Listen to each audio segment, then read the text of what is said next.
मेरी बातों में खुशबू नहीं होती, मेरी बातों में खुशबू नहीं होती अगर मेरी ज़ुबान उर्दू नहीं होती। उर्दू मोहब्बत की, शराफत की, अदब की, तहज़ीब की, सकाफ़त की ज़ुबान कहलाती है। जिन लोगों ने उर्दू ज़ुबान में शायरी की है और दूसरी ज़ुबानों में भी शायरी की है, या जिन लोगों को उर्दू ज़ुबान पर उबूर हासिल है और उर्दू के अलावा दूसरी ज़ुबानों पर भी उनको उबूर हासिल है, उन तमाम लोगों का यही नज़रिया है, उनका यही मानना है कि इन तमाम ज़ुबानों में, तमाम लैंग्वेजेस में सबसे ज़्यादा मोहब्बत वाली ज़ुबान उर्दू है। सबसे ज़्यादा चाशनी और लुत्फ़ उर्दू ज़ुबान में है। उर्दू ज़ुबान की शायरी में, उर्दू ज़ुबान में जो लुत्फ़ मिलता है वो दुनिया की किसी और ज़ुबान में नहीं। लेकिन उर्दू के साथ हमेशा सौतेला सलूक किया गया। उर्दू को मुसलमानों से, इस्लाम से जोड़ दिया गया और अब उर्दू के नाम पर लगातार मुसलमानों को भी गालियां दी जा रही है। कल कुछ ऐसा ही उत्तर प्रदेश के चीफ मिनिस्टर योगी आदित्यनाथ ने किया। बहस हो रही थी इलाकाई ज़ुबानों पर। उत्तर प्रदेश की असेंबली में इलाकाई ज़ुबानों का विरोध किया समाजवादी पार्टी ने और सीधे सीधे यूपी के चीफ मिनिस्टर योगी आदित्यनाथ ने उनके विरोध को उर्दू ज़ुबान से जोड़ दिया और उर्दू के बहाने एक मरतबा फिर उन्होंने दिल भर करके मुसलमानों के ख़िलाफ़ ज़हर अफ़शानी की, मुसलमानों की शान में गुस्ताखी की, बदतमीज़ी की और एक ऐसा जुमला किसी भी चीफ मिनिस्टर से, किसी भी पंडित से, किसी भी साधु संत से बोले जाने की तवक्को नहीं की जा सकती है। लेकिन ये सब कुछ योगी आदित्यनाथ ने किया और जब से योगी ने इस तरह की भाषा बोली है, लगातार उनको ट्रोल किया जा रहा है, जवाब दिया जा रहा है। और जिन लोगों ने योगी आदित्यनाथ को जवाब दिया है, लाजवाब क्या है, बेबस क्या है, उनमें एक बड़ा नाम है इमरान प्रताप गढ़ी का। इमरान प्रताप गढ़ी कांग्रेस माइनॉरिटी अफेयर्स के चेयरमैन है, राज्यसभा के एमपी है। इसके अलावा संजय सिंह ने भी अच्छा जवाब दिया है, कई और लोगों ने भी योगी आदित्यनाथ को जवाब दिया है। और उर्दू के ताल्लुक से क्या कुछ माजी में सियासत हो रही है, क्या कुछ अब हो रहा है, इन तमाम चीज़ों पर हम तफसील से बातचीत करेंगे। लेकिन सबसे पहले योगी आदित्यनाथ की आप वीडियो देखिए। असेंबली में वहाँ की इलाकाई ज़ुबानों पर बहस हो रही थी, लेकिन सीधे सीधे वो उर्दू ज़ुबान पर आ गए और उर्दू के लिए उन्होंने कह दिया कि ये मौलवी बनाना चाहते हैं, देश को कठमुल्ला की ओर ले जाना चाहते हैं। अब सुनिए। मैं इसीलिए कहता हूं कि आप समाजवादियों का चरित्र ही इतना दोहरा हो चुका है, इतना दोहरा हो चुका है कि अपने बच्चों को भेजेंगे इंग्लिश पब्लिक स्कूल में और दूसरों के बच्चों को बोलेंगे कि एक गांव के उस विद्यालय में पढ़े जहां संसाधन भी नहीं है।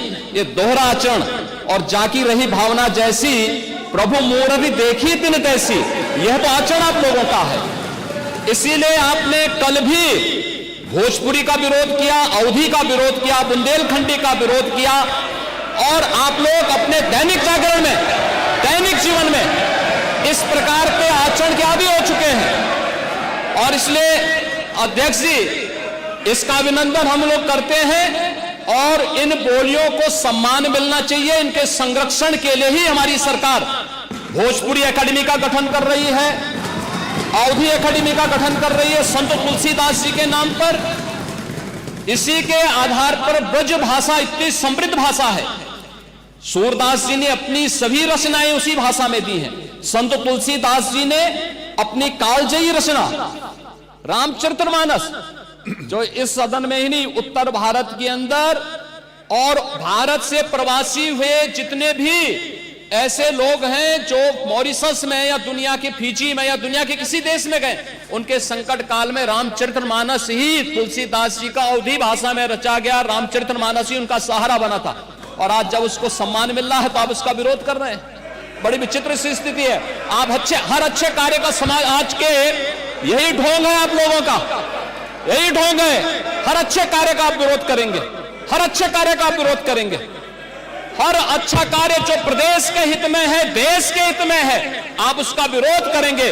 और मुझे लगता है इस प्रकार के विरोध की निंदा होनी चाहिए और हम इसका समर्थन करते हैं जो उत्तर प्रदेश की बोलियों को सम्मान मिल रहा है। मैं आपका धन्यवाद करूंगा और विधानसभा सचिवालय को इस बात के लिए धन्यवाद दूंगा। कल हम लोगों ने यहां पे इसका शुभारंभ किया, समाजवादी पार्टी ने उसका विरोध किया है और मुझे लगता है कि प्रोसीडिंग का हिस्सा होना चाहिए। इनको समाज के सामने एक्सपोज करना चाहिए। अपने बच्चों को ये लोग पढ़ाएंगे इंग्लिश स्कूलों में और दूसरे के बच्चे के लिए अगर वो सुविधा सरकार देना चाहते हो, कहते नहीं उर्दू पढ़ाओ इसको, यानी उसको मौलवी बनाना चाहते हैं, कठपुल्ला पर की ओर देश को ले जाना चाहते हैं। ये नहीं चल सकता है। योगी आदित्यनाथ की जो भाषा है, उनका जो लबो लहजा है, बेहद शर्मनाक है और सोचा नहीं जा सकता कि किसी प्रदेश का मुख्यमंत्री इस तरह की घटिया जुबान इस्तेमाल कर सकता है, मुसलमानों को इस तरह की वो गालियां दे सकता है। लेकिन योगी आदित्यनाथ ने सब कुछ कर लिया। हालांकि योगी आदित्यनाथ सिर्फ चीफ मिनिस्टर नहीं है, बीजेपी के लीडर नहीं है, बल्कि इसके साथ साथ वो पंडित भी है, साधु संत भी है। और जब कोई इंसान साधु संत होता है तो उसकी जिम्मेदारी और ज़्यादा बढ़ जाती है कि कैसे बोलना है, क्या बोलना है। और ये सब योगी आदित्यनाथ ने ऐसे टाइम पर किया जब कतर के अमीर शेख तमीम बिन हमद असानी भी इंडिया में मौजूद थे। उनका 2 रोज़ा इंडिया का ऑफिशियल दौरा था। भारत के वज़ीर-ए-आज़म नरेंद्र मोदी और दूसरे ऑफिशियल्स के साथ लगातार उनकी मुलाकात चल रही थी, बातचीत का दौर जारी था। ऐसे मौका पर योगी आदित्यनाथ ने इस तरह का घटिया बयान दिया और योगी को सबसे अच्छा जवाब दिया इमरान प्रतापगढ़ी ने। एक्स पर इमरान प्रतापगढ़ी ने लिखा, जिस उर्दू की मोहब्बत में राम प्रसाद बिस्मिल हो गए, जिस उर्दू की मोहब्बत में रघुपति सहाय फिराक गोरखपुरी हो गए, ब्रिज नारायण चकबस्त हो गए, हरिचंद अख्तर हो गए, संपूर्ण सिंह कलारा गुलजार हो गए, जिस उर्दू में भगत सिंह खत लिखा करते थे, जिस उर्दू को खुद गांधी जी हिंदुस्तानी भाषा कहते हैं, जिस भाषा से नेहरू और पटेल ने प्यार किया, जिस भाषा ने इनकलाब जिंदाबाद का नारा दिया, जिस भाषा ने जय हिंद का नारा दिया, जिस भाषा में मोहब्बत और बगावत के गीत गाए गए, आज एक सूबे के मुखिया उसी भाषा को कठमुल्ला की भाषा कह रहे हैं।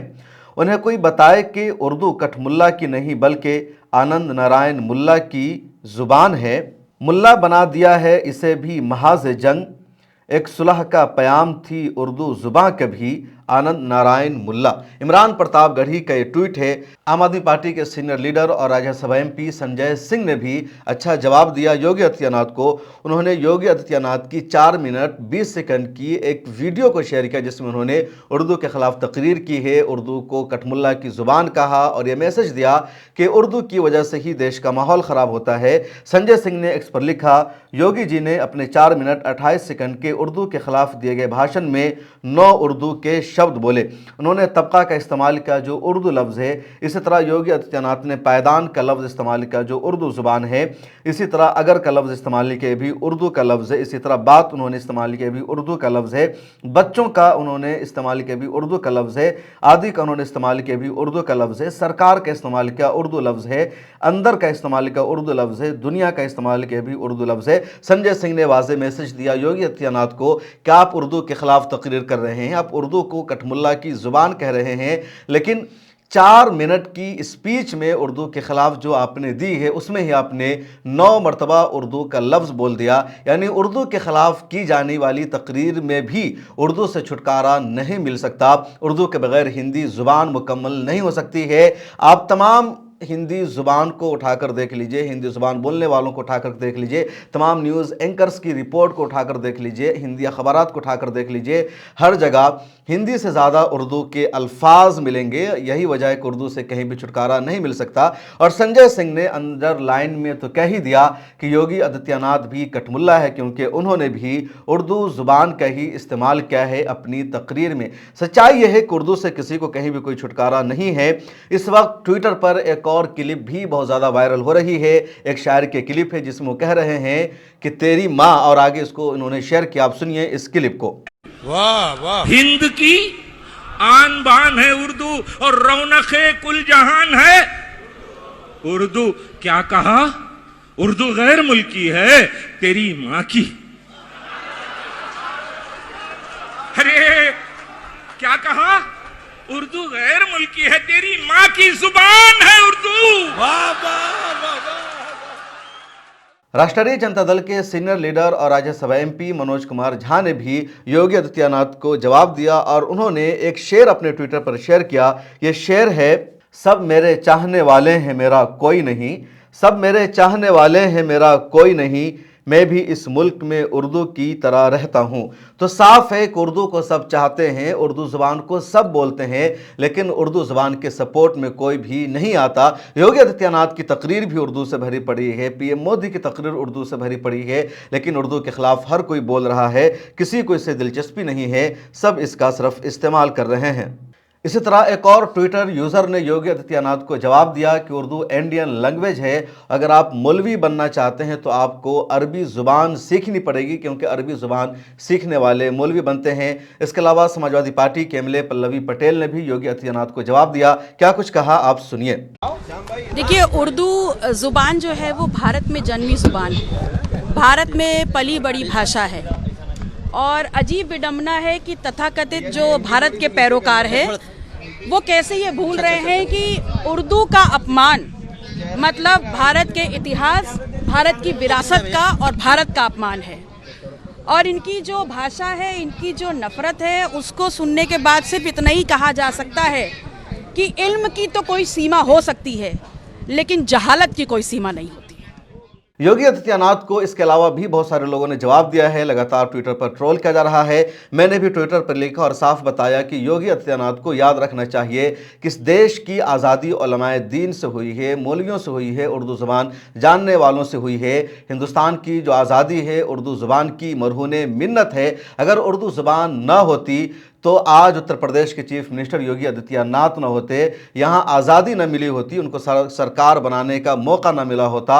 उर्दू ज़ुबान बाहर से आई हुई ज़ुबान नहीं है, बल्कि उर्दू ज़ुबान की जो तख्लीक हुई है, उर्दू ज़ुबान का जो वजूद हुआ है, हिंदुस्तान की सरज़मीन पर हुआ है और कई ज़ुबानों से मिलकर उर्दू ज़ुबान बनी है। और भारत की कई ज़ुबानों पर उर्दू ज़ुबान की गिरफ्त है। उर्दू स्कूलों को बंद किया जा सकता है, असम्बली से उर्दू स्क्रिप्ट को हटाया जा सकता है, पार्लियामेंट से उर्दू को हटाया जा सकता है, शाइन बोर्ड से उर्दू की स्क्रिप्ट को हटाया जा सकता है, लेकिन स्पीच से, तकरीर से, अखबारात से, टीवी चैनल से कहीं से भी उर्दू को नहीं हटाया जा सकता है। और सच्चाई यह है कि हिंदुस्तान की जो पूरी जंग आज़ादी लड़ी है उर्दू जानने वालों ने लड़ी है। आज़ादी के नगमे उर्दू में गाए गए हैं। उर्दू जानने वालों ने ही गज़ल गाकर, नज़म गाकर मुजाहिदीन के जोश और जज्बा को बुलंद किया। उन्होंने हिंदुस्तान जिंदाबाद का नारा लगाया, इनकलाब जिंदाबाद का नारा लगाया, अंग्रेज़ों को भारत छोड़ने पर मजबूर किया। और तमाम मुजाहिदीन आज़ादी उर्दू जानते थे। आज़ादी से पहले क्या बात करेंगे तो जितने लोग मिलेंगे उन सब को उर्दू आती है। मनमोहन सिंह, जिनका हाल ही में इंतकाल हुआ, भारत के प्राइम मिनिस्टर थे, वो भी अच्छी उर्दू जानते हैं। खुद बीजेपी के कई नेता, खा वो लाल कृष्ण अडवाणी हो या दूसरे सीनियर लीडर हो, उन सबको उर्दू ज़ुबान आती है, क्योंकि उर्दू इंडिया की ज़ुबान रही है। सच्चाई भी यही है कि भारत में मुग़लों के ज़माने में फ़ारसी ज़ुबान यहाँ की सरकारी ज़ुबान थी, लेकिन एक दौर आया जब फ़ारसी ज़ुबान कम होने लगी और उर्दू ज़ुबान का वजूद होने लगा, उर्दू ज़ुबान तरक्की पजीर होने लगी। उसके बाद धीरे धीरे उर्दू ही यहाँ की ऑफिशियल और सरकारी ज़ुबान होने लगी। जब अंग्रेज़ों ने भारत पर कब्ज़ा कर लिया तो अंग्रेज़ों ने इंग्लिश को यहाँ की ऑफिशियल लैंग्वेज बना दिया और उस दौरान उर्दू लगातार परवान चढ़ती रही और फ़ारसी ज़ुबान का दबदबा कम होने लगा। उर्दू में सारे ऑफिशियल काम होने लगे और धीरे धीरे जब आज़ादी इंडिया को मिल गई, अंग्रेज़ भारत छोड़कर चले गए, तो यहाँ के लोगों को लगा कि जो उर्दू है मुसलमानों की ज़ुबान बन चुकी है। उधर पाकिस्तान ने इसको अपनी नेशनल लैंग्वेज बना लिया, तो इस बुनियाद पर उर्दू के साथ सौतेला सलूक किया गया, मुतअस्सिबाना रवैया अपनाया गया और उर्दू को मुसलमानों की ज़ुबान बनाकर इस ज़ुबान को रोज़गार से महरूम कर दिया गया, इस ज़ुबान को ऑफिस से महरूम कर दिया गया, इस ज़ुबान को किसी भी देश में सरकारी ज़ुबान का दर्जा नहीं दिया गया। अगर किसी देश में मिला तो दूसरी या तीसरी ज़ुबान का दर्जा मिला, पहले नंबर पर उर्दू को सरकारी ज़ुबान का दर्जा नहीं मिला, जिसका नतीजा यह हुआ कि उर्दू जानने वालों की, उर्दू पढ़ने वालों की जो तादाद है कम होती रही, उर्दू में दिलचस्पी लोगों की कम होती रही और अब नतीजा यह आ गया है कि उर्दू ज़ुबान जानने वालों को कठ मुल्ला योगी आदित्यनाथ ने कह दिया है। और योगी आदित्यनाथ को सीधा सीधा मेरा जवाब है कि अगर उर्दू जानने वाले कठ मुल्ला होते हैं तो मैं कठ मुल्ला हूँ, अगर उर्दू जानने वाले मौलवी होते हैं तो मैं मौलवी हूँ। और मुझे फ़ख्र है कि हिंदुस्तान की आज़ादी के लिए जिस सहाफ़ी ने सबसे पहले शहादत दी थी, जिसने सबसे पहले कुर्बानी दी थी, उस सहाफ़ी का नाम है मौलवी मोहम्मद बाकर। वो मौलवी थे, उर्दू के सहाफ़ी थे, जामे जहानुमार जो भारत में या कह लीजिए पूरे बर सग़ीर में उर्दू का सबसे पहला अखबार था, उसके वो चीफ़ एडिटर थे। और उनको उनकी तहरीर की वजह से, उनकी रिपोर्टिंग की वजह से अंग्रेज़ों ने मौत की सज़ा सुनाई और उनको तोप से उड़ा दिया गया था। तो हिंदुस्तान की आज़ादी के लिए सबसे पहले जिस सहाफ़ी को शहीद किया गया वो सहाफ़ी भी मौलवी थे, उर्दू के सहाफ़ी थे, उर्दू जानने वाले थे। तो उर्दू जानने वालों ने इस देश के लिए कुर्बानी दी है, इस देश को आज़ादी दिलाई है। आज भी उर्दू अखबारात में ही सबसे ज़्यादा हकीकत पर मबनी ख़बरें शाये की जाती है, इसलिए उर्दू को इस देश से नहीं निकाला जा सकता। खा जितनी भी तकरीरें उर्दू ज़ुबान के ख़िलाफ़ की जाए, उर्दू ज़ुबान के जानने वालों के ख़िलाफ़ इस तरह की भाषा बोली जाए, उर्दू जानने वालों की शान में बदतमीज़ी की जाए, लेकिन उर्दू का नामो निशान इस देश से नहीं मिटाया जा सकता है। इस वीडियो में इतना ही। आपकी इस बारे में क्या राय है, कमेंट सेक्शन में ज़रूर लिखिए।